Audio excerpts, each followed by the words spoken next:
함께 보실 말씀은 창세기 22장 12절 말씀 함께 보겠습니다.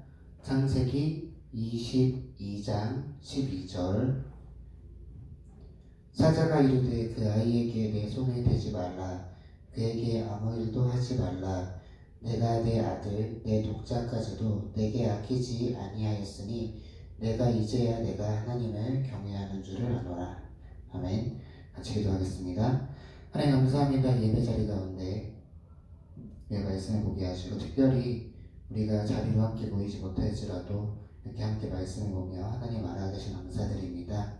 우리가 더욱더 주님을 깨닫기 원하며 특별히 사태가 진정되어지는 가운데 우리가 다시 한번 모여서 하나님께 나아가며 바로 깨달을 수 있는 능력이 가질 수 있도록 주님 붙들어 주시고, 우리 이렇게 예배할지라도 이 자리 가운데 함께 하사 우리의 말씀을 듣고 말씀 보는 자리 가운데 하나님을 깨달을 수 있는 힘을 허락해 주시옵소서. 감사드리며 예수님의 이름으로 기도드립니다. 아멘. 할렐루야. 엄청 긴장되네요. 와, 영상으로 설교를 대체하게 됐습니다.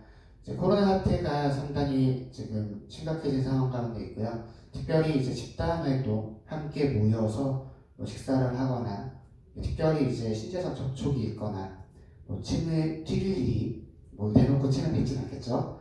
하지만 이제 옆에 있는 같이 모여서 찬양을 하거나 말씀을 읽다 보면은 자연스럽게 어느 정도의 접촉이 생기게 되고, 그렇게 해서 전염이 될 수 있다고 하여서 이제 이번 주부터 우리가 예배를 전면적으로 드리지 않게 됐어요. 하지만 그냥 예배가 없으니까 드리지 않는다 이런 개념이 아니라 자리 각자 집에서겠죠. 괜히 이런 시기에 나는 노래방 갈 거야 하지 마세요. 각자 집에서 이제 굉장히 좀 심심하고 지루할 수도 있는데요. 학교도 이제 3월 셋째 주부터 한다고 하고, 그런 상황 속에서 우리가 좀 더 하나님 앞에 나아갈 수 있는 시간을 삼았으면 좋겠고요. 말씀 꼭 끝까지 잘 들으시기 바랍니다. 제가 지금 진짜 긴장되거든요. 처음이야. 지금 제 앞에 아무도 없고 딱 저기 지금 삼각대랑 핸드폰 갖다 촬영하는 것밖에 없어요. 생각보다 엄청 긴장되네요.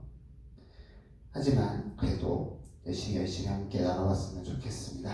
창세기 22장 우리 한번 1절부터 3절까지 같이 읽어볼게요. 그 일 후에 하나님이 아브라함을 시험하시려고 그를 부르시되 아브라함아 하시니 그가 이르되 내가 여기 있나이다. 여호와께서 이르시되 내 아들 내 사랑하는 독자 이삭을 데리고 모리아 땅으로 가서 내가 내게 일러준 한 산 거기서 그를 번제로 드리라. 아브라함이 아침에 일찍이 일어나 나귀의 안장을 지우고 두 종과 그의 아들 이삭을 데리고 번제에 쓸 나무를 쪼개어 가지고 떠나 하나님이 자기에게 일러주신 곳으로 가더니. 아멘. 자, 아브라함에게 있어서 이삭은 어떤 의미였을까요? 창세기 12장에 보면 하나님께서 아브라함을 부르십니다. 부르실 때 약속한 것은 너로 하여금 큰 민족을 이루게 할 것이고 네가 복의 근원이 되게 한다 말씀하세요. 심플하게 말하면 하나님께서 아브라함으로 하여금 아들을 낳게 할 것이고 그 아들이 또 아들을 낳을 건데, 이게 그냥 한 명 한 명 낳아서 대를 이어간다 이런 게 아니라 너로 하여금 큰 민족을 이루게 하신다는 말은 엄청나게 많은 자녀를 낳고 그 자녀들로 하여금 굉장히 수가 많아져서 몇 대에 이르더라도 굉장히 큰 민족을 이룰 것이고, 또한 그 아브라함으로 통하여서 복의 근원이 되게 한다 말씀하세요. 물론 우리는 알고 있죠. 아브라함으로부터 출발한 그 대를 따라서 예수님이 이 땅에 오셨고 그 예수님이 십자가에 달리시고 부활하시는 믿음으로 인해 우리가 구원에 이르러요. 아브라함은 복의 근원입니다. 그건 우리가 다 아니까, 결과로는 다 알고 있다 보니까 간단하게 알 수 있는 사실이에요. 가령 예를 들면 우리 영화를 봅니다. 어떤 친구들은 스포 당하는 걸 더 선호하는 친구들이 있죠. 왜냐하면 결론을 아니까 마음 졸임은 좀 덜하더라도 어떤 면에서는 이 연출이 어떤 의미다라고 알 수 있게 볼 수 있는 거예요. 하지만 어떤 친구는 스포당을 굉장히 싫어합니다. 이유는 간단해요. 어떤 반전을 느끼는 맛이 없어지거든요. 우리는 이미 스포를 당한 상태의 말씀을 항상 봐요. 결론을 알죠. 예수님 이 땅에 오실 거고, 구약을 볼 때는 결국에 예수님 이 땅에 오실 거고, 그 예수님을 많은 일이 핍박하지만 십자가에 달리시고 부활하시고 승리하셨고, 우리 가운데 그 보혈의 믿음으로 구원에 이르게 하신다는 결론을 알고 있습니다. 조금 말씀 많이 본 친구들은 창세기, 출애굽기 초반부, 아니면 사사기, 사무엘서, 이렇게 많이 보는 성경들은 실제로 대충 흐름을 알아요. 그러다 보니까 어떻게 되죠? 이 말씀이 그렇게까지 와닿진 않습니다. 간단해요. 이미 아니까. 만약에 아브라함이 하나님께서 미리미리 재물을 준비하실 거고 그 재물을 통하여서 이삭을 대체하실 것을 미리 알았다면 이 이야기는 그렇게 맛이 없습니다. 하지만 우리가 스포를 당하지 않는다 가정해 볼게요. 그냥 처음 교회 와서 아무것도 모르고 창세기를 딱 읽어요. 1장부터 21장까지 있는 과정 속에서 아브라함은 굉장한 비운의 주인공이에요. 하나님께서 부르셔서 갔어요. 아브라함이 하나님 저에게 복을 주세요. 제가 복을 주시면 제가 지시할 땅으로 갈 거고요. 하나님께서 저에게 말씀하시는 살아갈게요. 이렇게 먼저 말씀드린 게 아니었죠. 순서가 어디 나와요? 하나님께서 그냥 가만히 살고 있는 아브라함을 부르세요. 밑도 끝도 없이. 그러시더니 야 아브라함아 내가 내게 지시할 땅으로 가라. 내가 그리하면은 너에게 복을 줄게 라고 말씀하신 거예요. 그렇죠? 자 그렇게 해서 아브라함과 하나님의 동행이 시작됩니다. 하지만 아브라함이 본인의 고향을 떠나서 신나게 이동해서 첫 번째 도달한 곳에서 하나님께서 이 땅이 너에게 주시는 땅이라 말씀하셨어요. 우리 한번 12장 가볼까요? 창세기 12장 한번 가보겠습니다.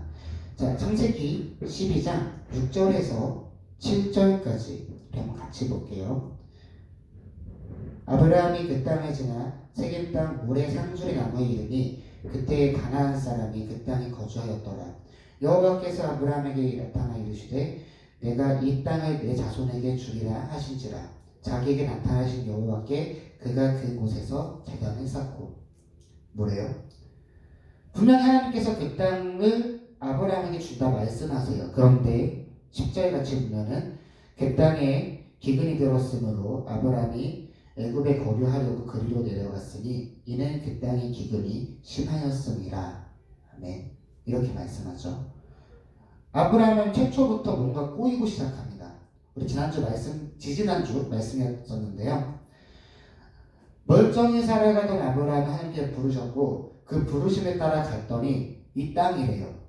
복을 주신 땅이래요. 근데 그 땅에 기근이 있네요. 2주 전에 말씀드렸지만 아브라함이 원래 살던 동네는 메소포타미아죠. 큰 강 두 개 유프라테스랑 갑자기 티그리스 강이 흐르고 그 사이에 엄청난 곡창지대, 소위 말해서 당시에 가장 부유한 동네였어요. 심지어 아브라함이 우상강을 집에 있었다는 것은 당시에 부유층이었다는 걸 의미합니다.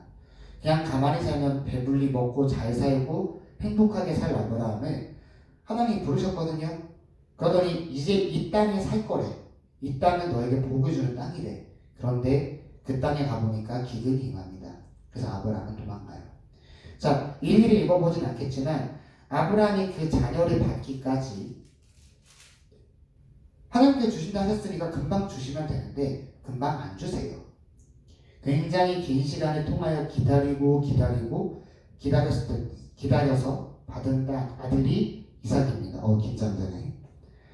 자, 굉장히 심플하게 생각해 볼까요? 하나님, 여러분 생각해봐요. 자, 여러분 핸드폰 있죠? 되게 소중하죠?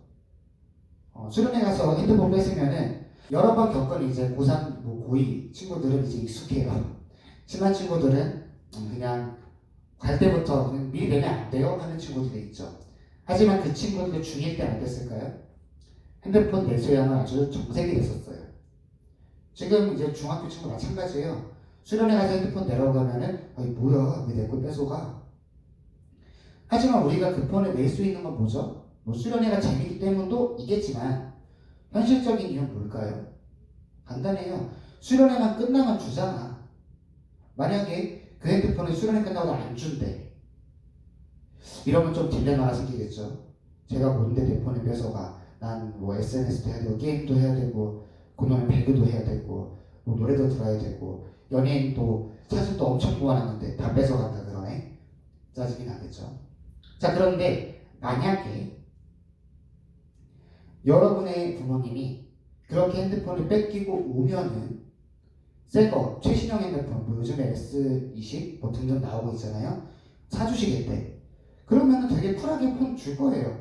왜요? 어차피 이 폰을 주더라도 난 새 폰이 생길 거니까. 그런데 반대로 부모님이 약정 기간 끝날 때까지 핸드폰 절대 안 사줄 거야 했는데 알고 보니까 여러분이 지금 내는 폰이 산지 한 달 됐어요. 보통 약정이 한 2년 정도 되죠. 그럼 어떻게 돼요? 나는 핸드폰 없이 1년 11개월을 살아야 돼요. 그럼 어떤 일이 벌어질까요? 아마 뭐 저를 때리진 못하겠지만 별별 상황이 다 생기겠죠. 수련회 기간 내내 뭐 집회가 뭐야 막 울고 막 토하고 나는 뭐 수련회에서 집에 갈 거야 하고 몰래 핸드폰 가져가고 난리가 날 거예요. 아브라함 입장에서는 아니 하나님께서 오래서 왔고 그렇게 기다렸던 100세까지 기다렸던 아들을 받았어요. 그 아들이 이삭이고요. 그러면 이제 이 아들과 행복하게 잘 살면서 이 이삭이 또 아들 낳고 하면서 또 그 자식들이 자식을 낳고 하는 거 보면서 아 하나님께서 그래도 내게 고생은 주셨지만 기다리게 하셨지만 이제부터는 복을 주시는구나 하게 해야 되잖아요. 근데 어떻게 해요? 아까 말했던 약정 1년 11개월 핸드폰을 뺐는데 심지어 부모님은 야 너 약정 끝날 때까지 새 핸드폰 같은 건 없어 라고 하신 상황에서 이런 상황이 벌어집니다. 하나님이 이삭을 바치래요. 심지어 번제로 바치라고 합니다. 자, 번제가 뭐냐면요. 자, 이렇게 사람이 있어요. 보통 사람한테 안 하니까 동물이 있어요. 그 동물의 배를 갈라요. 이렇게 쭉 가릅니다. 배를 가른 다음에 열어요. 그럼 그 안에 뭐 내장, 대장, 소장, 뭐 위, 폐, 심장 있겠죠. 다 빼요. 그거를 전부 다 빼요. 그런 다음에 그걸 한쪽에서 태웁니다.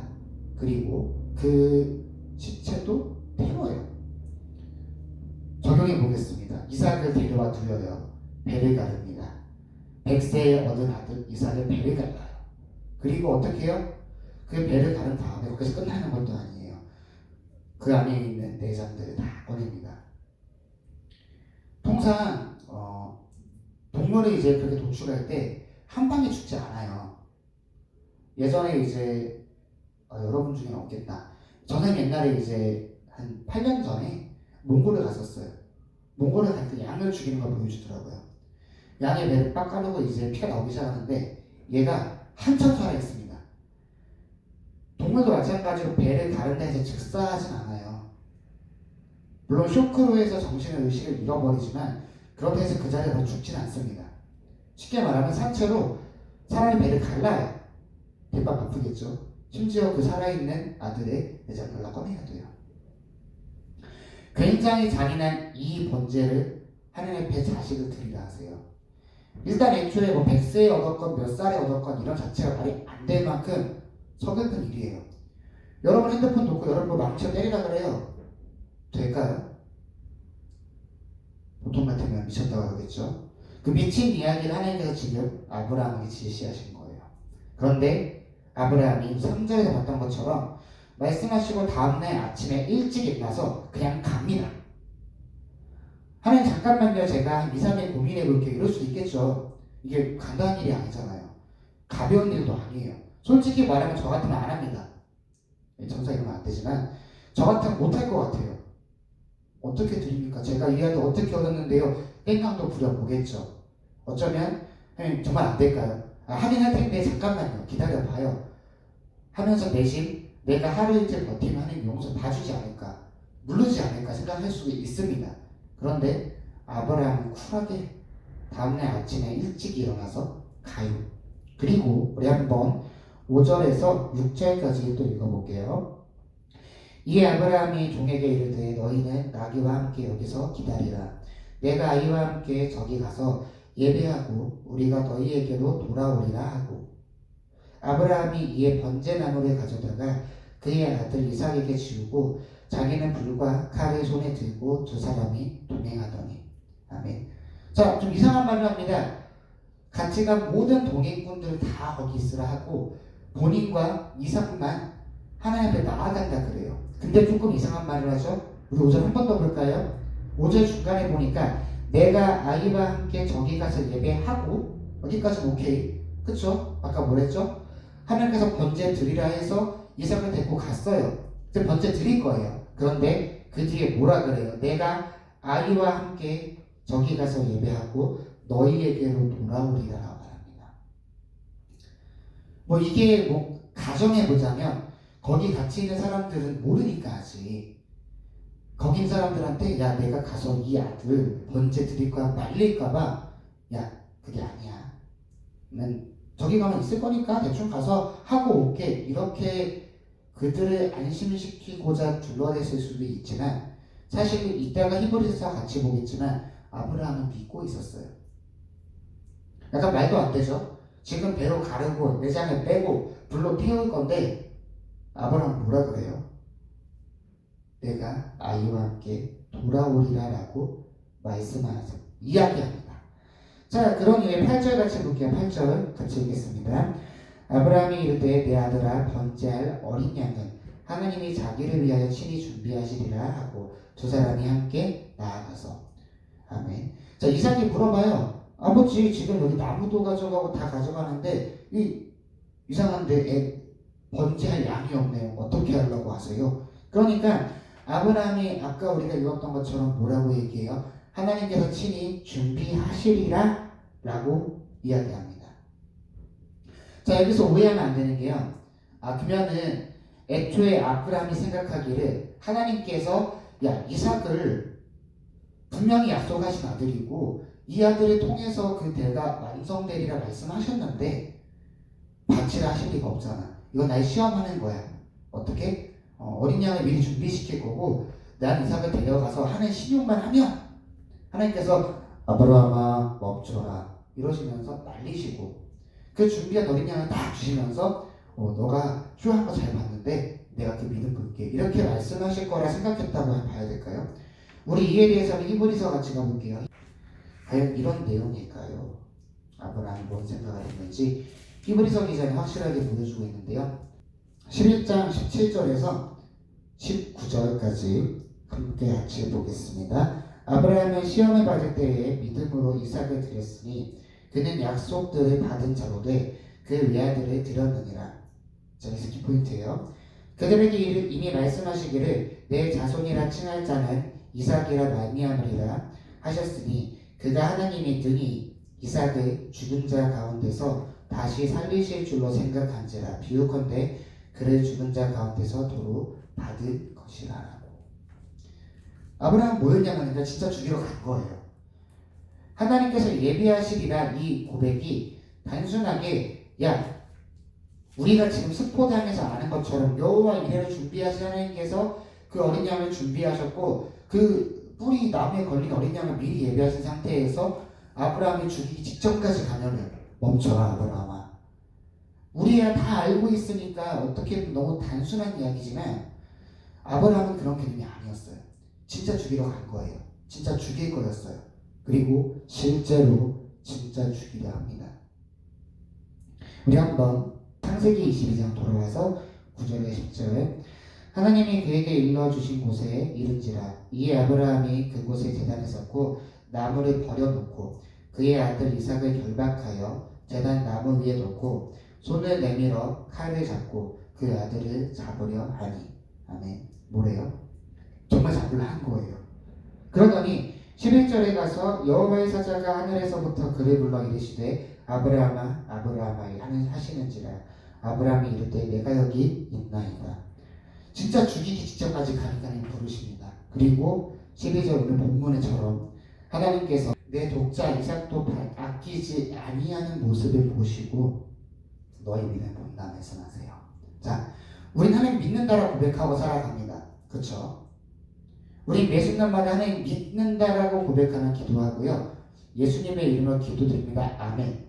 제가 드린 그 모든 것이 이루어지 믿습니다라고 마지막에 고백하고 살아가요. 여러분 교회 나와서 예배드리면 제가 할렐루야 때 뭐라 하죠? 아멘이라 합니다. 때로는 말씀 들을 때 정말 내가 공감되면은 우리 정도 크게 하진 않아도 조용하게 아멘 이 정도까지 또 해요. 무슨 말이에요? 우리가 스스로 믿는다라 고백하고 살아간다는 거예요. 또 가끔씩 우리가 간증하는 하나님의 이름을 찬양하고 고백합니다. 하나님께서 이렇게 하셨음을 이야기해요.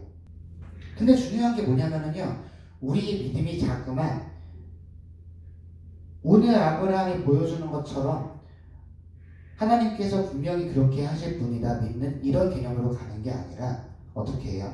내가 실제로 경험해보니까 하나님이 이런 분이더라. 그러니까 나는 그걸 믿어. 이렇게 이야기합니다. 물론 신앙의 어린 시절에 어떻게 해요? 경험을 통해서 하나님께서 은혜 주세요. 우리 삶을 통하여서 하나님이 드러내십니다. 성경을 쭉 읽어보면은요, 하나님께서 하나님 되심을 보여주기 위해 굉장히 많은 기적을 보이세요. 애굽 땅에서 잡혀있던 이스라엘 백성들을 위하여서 10가지 재앙을 내리시고 애굽 신이 진짜 신인 줄로 착각하고 있던 백성들 앞에서 그곳에 신들이 막을 수 없는, 애굽의 그들이 어떻게 할 수 없는 하나님이 더 위대하심을 드러내십니다. 심지어 주변 민족들로 하여금 하나님을 두려워하게 하시고 하나님이 참 하나님이심을 보이십니다. 그런데요, 그 이후에 처음에 아브라함한테 그렇게 나타나세요. 야, 내가 내게 지시했다고 하면 가라. 명확하죠? 이렇게 직접적인 음성으로 직접 다가오시지만 하나님께서 계속해서 아브라함에게 그 다음으로 요구하시는 믿음은 뭐냐면요, 계산되지 않는 믿음이에요. 내가 머리를 막 굴려서 현실적이고 인간적으로 이 상황에서는 이렇게 하나님께서 하시는 게 옳습니다 라고 내가 주장하는 믿음이 아니라는 거예요. 현실적이지 않죠. 죽은 자 가운데 이삭을 돌려받을 것을 믿었다. 이 계산이 서나요? 여러분 만약에 여러분 목숨이 2개예요. 그래서 내가 한번 죽어도 다시 살아나. 사실 이렇다 하더라도 나를 바치는 게 쉬울까요? 여러분 핸드폰 연락 부셔도 AS 돼요. 비쌀 뿐이지. 그쵸? 망치로 막 때려 부셔도요. 액정 다 깨도요. 그 액정 가져가면은 사실 핸드폰 새로 사는 게 싸긴 싸더라도 고칠 수 있죠. 하지만 어때요? 누가 망치로 핸드폰 페이드레이스 때릴 수 있나요? 보통 안 그래요. 왜요? 그 자체만 또 싫기 때문이죠. 근데 심지어 아브라함은 내가 이렇게 할 건데 그렇게 하면 통하여서 하나님께서 드러나실 것을 믿었다는 거예요. 그 믿음을 근거로 하여서 아브라함은 하나님 앞에 나아갑니다. 두 번째, 이 믿음에서도 중요한 게 뭐냐면요, 아브라함은 내가 원하는 그대로 이야기하면서 하나님이 이렇게 역사하셔야 되는 분이고 그렇게 역사하실 것이고 난 그걸 믿습니다라고 이렇게 이야기하는 사람이 아니었어요. 현실적인 건 뭐예요?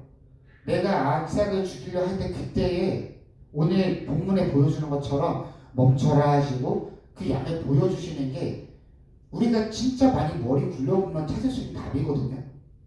그쵸? 그런데 히브리서와 창세기 기사가 보여주는 아브라함 믿음은 뭐였냐면요, 현실적이지도 않고 계산도 서지 않아요. 일어날 리가 없는 일이에요. 그런데도 하나님은 하나님이시기에 분명히 내가 이 아들을 하나님 명령 안에서 죽인다면 그 하나님은 이 아들을 나에게 돌려주실 것이라 믿은 거예요. 우리가 믿음에 착각하는 게 있습니다. 뭐냐면요, 내가 원하는 기도를 해요. 내가 원하는 것을 구합니다. 내가 바라는 하나님을 만들어요. 그리고 나서 하나님 저에게 이렇게 역사하셔야 됨을 믿습니다. 하나님 당신은 저한테 이렇게 하실 수밖에 없고요. 저한테 이렇게 하셔야 됩니다라 기도를 해요. 물론 이렇게 말로 기도하진 않지만 내면적으로 그래요. 왜요? 나중에 내가 기도했는데 하나님 응답하지 않잖아요. 뭐라고 이야기해요? 하나님 계세요. 하나님은 들었어요, 그 기도를. 그리고 하나님의 뜻이 아니기 때문에 응답하지 않으실 뿐인데 우린 뭐라고 이야기합니까? 하나님 계세요? 라고 질문하게 나아가요. 우리가 바라보고 지향해야 되는 믿음, 우리가 삼가에 내재시켜야 되는 믿음은 뭐냐면요, 단순하게 내가 지금 이걸 바라니까, 내가 이러한 것을 원하니까, 현실적으로 나한테 이렇게 역사하셔야 하니까 하나님 저한테 이렇게 임하시옵소서라는 것을 간구하고 요청하며 여기서 넘어서서 강요하고 마치 자판기에 내가 1,000원 집어넣는데 왜 1,000원짜리 음료수 안 나와 이야기하는 것 같은 믿음이 아니에요. 사실 이것도 믿음이거든요. 여러분 평소에 다 믿고 살아가요. 자, 자판기 1,000원 집어넣었을 때 이 자판기에 대해 우리 믿음이 있습니다. 뭐 믿음이에요? 내가 집어넣은 1,000원을 먹지 않을 거란 믿음. 생각해봐요. 1,000원 넣는데 갑자기 1,000원이 안 올라가고 그냥 먹어버려요. 돈 날린 거죠. 즉 우리는 내가 1,000원을 집어넣으면은 이 자판기가 나한테 1,000원에 합당한 음료수를 줄 거란 믿음이 있기 때문에 저는 집어넣어요. 자, 마찬가지입니다. 자, 여러분 신호등이죠. 파란불 때 건너요. 파란불 때 건너는 이유는 뭐예요? 내가 파란불에 건너면 차가 그래도 함부로 막 들어오진 않는다는 믿음이 있기 때문이거든요. 조금 더 가볼까요? 자, 여러분 솔직히 여러분 스스로 잘 일어나요? 이제 학교 다시 가면 아침에 내가 혼자 잘 뻘떡 일어나요? 아니 이제 보통은 핸드폰 알람을 하고 최민수단이 엄마 깨워줘 하기도 합니다. 자, 그런데 여러분이 만약에 핸드폰이 내가 알람을 6시에 했는데 정확하게 6시에 알람이 울릴 거란 믿음이 없으면 잘 수 있을까요? 못 자요. 왜요? 이해가 안 하면 지각하잖아요. 또 우리 엄마는 나를 분명 깨워줄 수 있다는 믿음이 없으면 잘 수가 없습니다. 우리는 기본적으로 이 믿음이라는 것 위에 살아가고 있어요. 자, 그런데 결국에 우리가 평상시에 갖는 믿음이 뭐냐면요, 내가 원하는 결론은 경험을 통해 도출해 보니까 자판기에는 1,000원 넣었을 때 먹기보다는 보통은 음료수 주더라. 내가 자보니까 알람은 정확하게 울더라. 내가 자보니까 우리 엄마는 정확하게 깨워주더라. 내가 먹어보니까 우리 엄마가 해준 음식에 독이 없더라. 이것을 경험을 통해 체득합니다. 그리고 나서 어떻게 해야 믿어요. 왜요? 우리가 경험을 통해 쌓여놓은 어떤 지식이 쌓이다 보니까 하나님이 이렇게 하시는 분이시구나라고 쌓이는 거예요. 하나님 나왔어? 잠깐만요.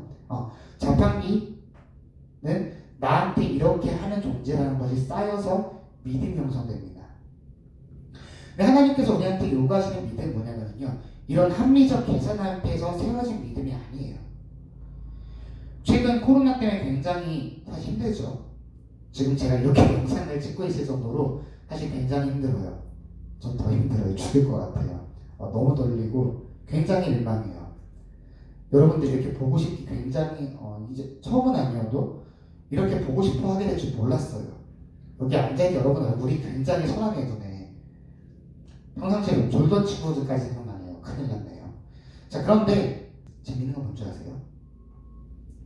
하나님께서는 이 상황조차도 하나님 뜻 안에서 온전하게 이루시는 분이라는 걸 우리 믿어야 된다는 거예요. 현실적으로 진짜 암울하긴 해요. 최근 인터넷 들어가서 교회라고 검색해보세요. 코로나와 관계돼서 엄청난 비판들이 나오고 있어요. 아니, 왜 정부가 현재 상황 속에서 이렇게 하라고 하는데 니들은 고집부리 예배드리냐, 그 헌금 때문에 고집부리냐 등등 굉장히 많은 이야기가 나오고 있습니다.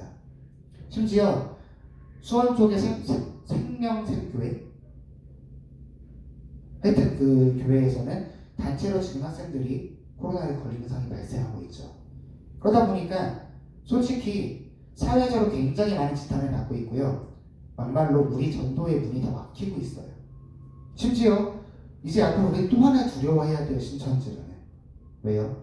우리가 전도하고 데려온 사람이 우리 지인이 아니었을 때 이 사람이 신천지면 어떻게 하지라는 의심까지 앞으로 우리 안고 살아가야 되는 상황에 놓여졌습니다. 당연히 조금 더 어려운 상황에 놓였고요. 이것에 대한 계산을 해봤을 때 해결책이 보이지 않아요. 오히려 앞으로 어떻게 해야 되지? 지금 예배를 못 드리는 이 상황 속에서 이건 얼마나 길어질까? 이게 해소된다고 해서 무언가 바뀔까? 많은 계산과 두려움이 오가고 있습니다. 하지만 우리가 이 상황 속에서 분명하게 해야 되는 것은 하나님 앞에서 우리가 바라봐야 될 방향을 기도로 구하며 동시에 오늘 아브라함이 보인 이 믿음이에요. 하나님께서 우리 선택하시다 말씀하셨거든요. 부르셨고 이 자리에 모으셨고 하나님께 영광 돌리게 한다 말씀하셨어요. 또한 우리가 세상의 빛과 소금이 될 것이고 우리가 하나님의 향기가 되고 예수님의 증거가 됐다 말씀하셨어요.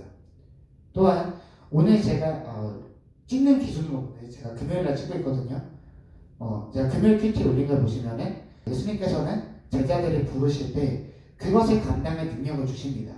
하나님께서는 사람을 통해 일하실 때 그것을 감당할 능력을 분명히 주시는 분이라고도 말씀하세요. 그러면은 이 상황에 대하여서도 분명히 우리한테 앞으로 이것을 더욱더 선으로 이끌어 나아가고 하나님 앞에 쓰임받는 과정 속에서 아름답게 완성될 길로 하나님은 계속해서 끌고 가실 거예요. 우리가 드린 건 뭐죠? 이것을 향해 믿기 위해 기도하고 또한 믿음의 고백을 드리고 더 나아가서는 이 상황 속에서 과연 내가 지혜롭게 하나님 앞에 나아가는 건 무엇일까 고민하며 말씀 보고 기도하고 예배 자리에 모이지 않으면서 예배를 중단하고 끊고 나는 주일날 퍼질러 잘 거야 하는 게 아니라 내가 앉은 자리에 이 영상을 통하여서 말씀을 더 깊이 묵상하고 또한 우리가 하나님 앞에 평상시에 드리지 못하였던 말씀을 본다든가 큐티를 한다든가 기도를 한다든가 찬양을 듣는다든가 우리 자신이 하나님 앞에 준비되어지는 과정으로 이 시간을 쓸 수 있었으면 좋겠습니다. 또한 소망하면 좋겠어요. 아브라함이 드린 믿음의 방향성은 소망이었습니다. 뭐가 소망이에요? 하나님께서 역사하실 것을 믿고 그러다 보니까 바라보게 된 거예요. 내가 이 아들을 죽이더라도 하나님께 어떻게 주실 것인가 다시 돌려주실 건데 그것을 소망하게 된 거죠. 우리가 소망하면 좋겠습니다. 이 사태가 빨리 해소되어지는 가운데 우리가 하나님 앞에서 어떻게 쓰임받을 것이며 하나님께서 이 가운데 무엇을 말씀하기 원하고 계시는지를 우리가 바라보며 나아가기를 이 말씀을 통하여서 소망할 수 있었으면 좋겠습니다. 함께 기도할게요. 하나님 감사합니다. 우리가 주님 앞에 이 말씀을 통하여 묵상하고 나아갑니다. 어쩌면 현실이 너무나 어둡습니다. 코로나 바이러스는 사람들이 모이는 곳을 금지시키기를 하고 우리가 예배 자리에 모이지 못하고 이렇게 영상을 통하여서 간이적인 예배를 드리는 가운데 있습니다. 하지만 하나님 꼭 교회에 모여서 예배하는 것만이 예배인 것이 아니라 우리가 서로 마음을 모아 하나가 되어지며 그 가운데 하나님을 소망하고 하나님께 나아가며 이 주의 말씀 가운데서 주님을 찾는 이 시간 예배임을 우리가 소망하도록 지켜주시옵시고 연약한 우리 가운데 함께하사 강건하게 하시고 흔들리는 것이 아니라 더욱더 강건해지는 가운데 이 시간을 통하여서 주님을 더 소망하도록 주께서 붙드심을 소망합니다. 연약한 우리 가운데 힘주시고 우리 지키심을 소망하오니 말씀 가운데 함께하사 성령을 함께하사 우리 가운데 더 큰 은혜를 붙들어 주시옵소서. 감사드리며 예수님의 이름으로 기도드립니다. 아멘. 자, 추가적으로 광고할게요. 아마 카톡에 따로 글로도 올라가겠지만 사전 광고했던 것처럼 이제 한동안 예배는 이렇게 주일날 영상을 올려드릴 거예요. 이 영상 꼭 처음부터 끝까지 잘 보시고요. 또 지루하다고 입에서 뭐 이런 거 하지 마시고 처음에 딱 틀었다 끝까지 넘겼다고 다 봤다 이런 거 하지 마세요. 대충 누가 할지까지 감이 오거든요. 하지 마라. 자, 그리고 제가 매일 지금 큐티 올려드리고 있잖아요. 이 큐티도 가능하면은 매일 볼 수 있도록 노력했으면 좋겠어요. 물론 제일 좋은 FM은 뭐예요? 여러분이 스스로 큐티를 합니다. 뭐 제가 이제 하나 올려드린 자료처럼 큐티를 하는 거는 꼭 뭔가 화려하게 멋있게 막 길게 적지 않아도 돼요. 한 줄 두 줄의 느낀 점만 있어도 여러분 큐티 한 거예요. 물론 읽지도 않고 제목 딱 보고 이러지 마세요. 말씀 한 번은 쭉 읽어보고 충분하게 내 가운데 묵상하고 내가 이 가운데 받으면 적어놓으면 그게 큐티입니다. 자, 그렇게 한 번 정도 한 다음에 제가 올려드린 자료를 읽어보세요. 최대한 중고등부 친구들이 읽었을 때 이해되는 선으로 하려고 노력하고 있어요. 너무 어려운 얘기, 깊은 얘기 많이 안 쓸 거고요. 길게 안 할게요. 자, 여기서 약속하겠습니다. 제가 올려드린 큐티 한 장 안에 들어가도록 만들어 볼게요. 물론 이제 포맷을 약간 변경하는 과정에서 한 장 반 정도까지는 나올 수 있을 것 같은데요. 최대한 한 장을 집어넣어 볼게요. 물론 안 길죠. 심지어 보통 반장이 뭐예요? 말씀이에요. 여러분 읽었잖아요. 뭐 어떻게 하면 돼요? 그 반장, 그 내용이라도 꼭 한 번씩 읽어보세요. 읽고 나면은 여러분이 짧게나마 5초라도 10초라도 좋아요. 꼭 기도해 볼 수 있었으면 좋겠고요. 그렇게 해서 여러분이 이 상황 속에서 그냥 코로나로 인해서 예배에 끊겼기 때문에 신앙이 죽어지고 하나님 잊어버리고 이렇게 웅크러지는 것이 아니라 오히려 이 시간을 통하여 더욱더 예배가 회복되고 우리의 예배 자리 가운데 소망하며 나아갈 수 있기를 함께 노력할 수 있었으면 좋겠습니다. 네, 마쳤습니다.